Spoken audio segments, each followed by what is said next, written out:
લીલી તુવેરની કચોરી જે ખાવામાં ટેસ્ટી, ખસ્તા અને ક્રિસ્પી બને. Hello friends, welcome back to Bhavini's kitchen. Kachori બનાવવા માટે લીલી તુવેરના દાણા લેવાના છે. હવે તુવેરના દાણા ચોપરમાં લઈ લેવાના છે અને ફાઇન ચોપ કરવાના અને આ રીતે અધકચરાચ ક્રશ કરવાના છે. તુવેરની પેસ્ટ નથી બનાવવાની. 3 વાડકી ઘઉંનો ઝીણો લોટ, સ્વાદ પ્રમાણે મીઠું અને મોણ માટે 3 ચમચી તેલ લેવાનું છે. થોડું પાણી ઉમેરવાનું છે અને લોટ બાંધવાનો છે. તો આ રીતનો લોટ બાંધવાનો છે અને લોટ બંધાઈ જાય પછી 10 મિનિટ મૂકી દેવાનું છે.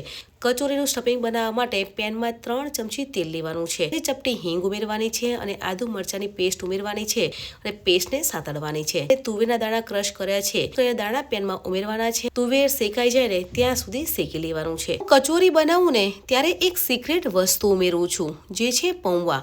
પલાળેલા પૌવા તુવેરમાં ઉમેરીએ છીએ તો બાઇન્ડિંગ આવે છે. કચોરી બનાવીએ છીએ અને કચોરી ખાઈએ છીએ ને ત્યારે કચોરીનો માવો છૂટો પડી જાય છે કે માવો ડ્રાય બને છે. એ સ્વાદ પ્રમાણે મીઠું ઉમેરવાનું છે.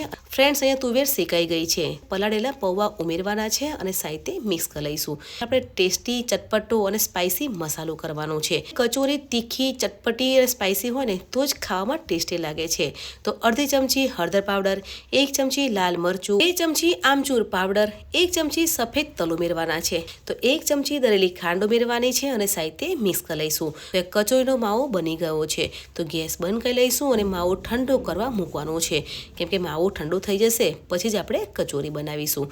આ રીતે આપણે બધી જ પૂરી વણી લઈશું. કચોરીનો માવો બનાવ્યો છે તે માવો ઠંડો થઈ ગયો છે તો એક સરખા બોલ્સ બનાવવાના છે. પૂરી બનાવી છે તે પૂરી લેવાની છે. પૂરીની સેન્ટરમાં બોલ્સ મૂકવાનો છે અને સાઈડની કિનારી છે તેને ચપટી લેવાની છે અને બધી જ ચપટી વચ્ચે લઈ લેવાની છે અને ગોળ ફેરવવાનું છે. ટ્રેડિશનલ રીતે આ રીતે કચોરી બનાવવામાં આવે છે.